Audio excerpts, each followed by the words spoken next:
Hello everyone, welcome to today's broadcast. My name is Priscilla. So let's talk about prayer and faith. Prayer and faith are two sides of the same coin. Why do I say that? Because you cannot say a prayer or you cannot get into prayer unless you believe, one, that God is going to answer, and unless you believe that He is a faithful God, and whatever you are praying, you actually are supposed to be praying for it. But most importantly, that God hears you and He answers prayers. If we look at the book of Hebrews 11 is a chapter on faith.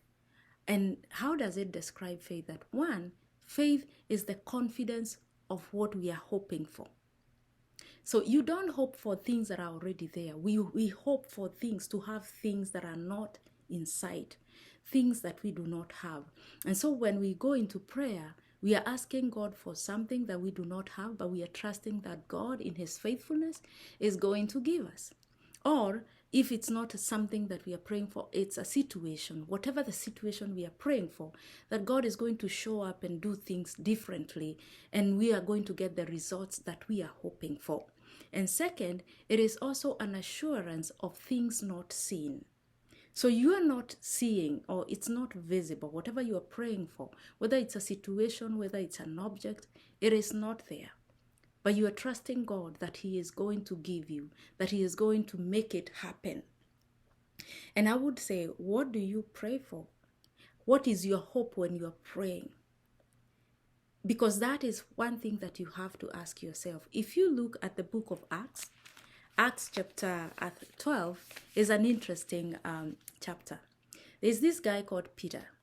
Peter was in prison because of preaching the gospel.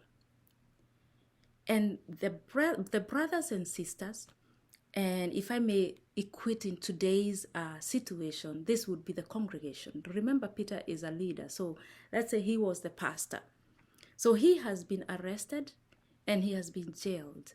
And the members congregate in one of their members' house to pray specifically for Peter to be released. They are trusting God. They don't know how, but they are trusting God for a miracle.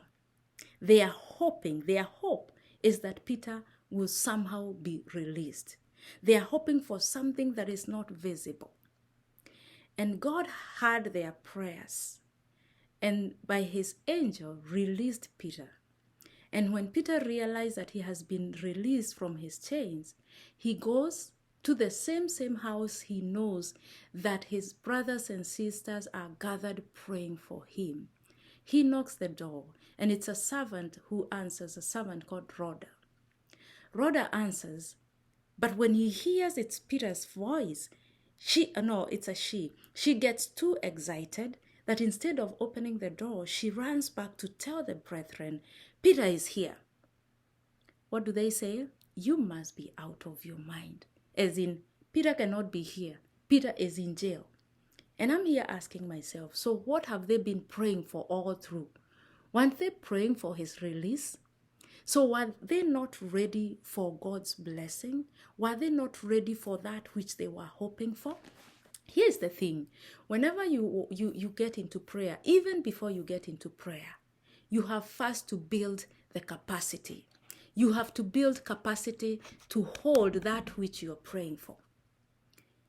Because if you don't build your capacity first, then you will be like these people who are praying, and then when they are given by God what they are praying for, they have no idea what to do with it. They don't even believe it. Their faith has not reached that level where you trust God for the impossible. You trust God with that thing that is humanly impossible. This is where you say, God, come and do what only you can do. Now, if you're telling God, come and do what only Him can do, and then He does it, and then you're like, you're out of your mind. It can't happen. So what were you hoping for? Where is the level of your faith? Were you just praying, hoping that it may happen or it may not? Or I'm praying because we are encouraged to pray? Unless you pray believing, then that prayer is in vain. Verse 6 of the same Hebrews 12 says that Without faith, it is very impossible to please God, because whoever comes to God must believe that he exists, that is one, and that he rewards those who diligently and earnestly and fervently seek him. So these guys are fervently and earnestly seeking God, but they don't believe to that level that he can answer such a huge prayer as releasing somebody from prison. So what are you praying for? Before you pray, build your capacity. How do you build your capacity? Let's say you're believing God you want to go back to school and you are working, maybe you're even a parent. So the first place you build your capacity is in your mind, that now my time will have many things competing for it. So I'll have to compartmentalize my time to accommodate the study that I want to do, because a day will always have 24 hours. Whatever it is that you're preparing to do, first build your capacity so that when it comes, it doesn't find you perplexed. Let's say you're trusting God to give you a car. You have to build your capacity. Go and do your driving lessons. Go and get your driver's license. Because even if God was to drop a car in your driveway or in your garage, what are you going to do with it? You cannot drive it. You cannot do anything. You don't even understand it.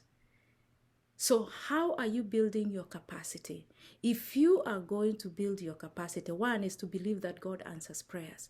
No matter how big they are, no matter how impossible they may seem. I mean, in the first place, that is why you're praying, because you couldn't do it by yourself, right?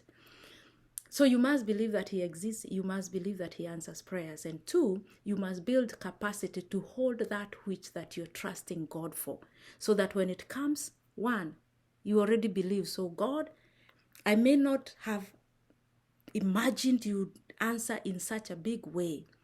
I am pleasantly surprised that you answered in such a big way, but I knew you will answer me. Whether he answers with a no, it's still an answer. But you must believe that God will answer you and that he exists. And two, God, I am ready for what I'm praying for. I have built my capacity. I have prepared for it. So God, I am waiting for you to manifest it. I am not praying, hoping and not hoping, saying, maybe, maybe not. There are no buts in prayer, because in faith there are no buts. You believe, and you believe 100%. Remember, prayer and faith are two sides of the same coin. This is the word for today with Reverend Priscilla.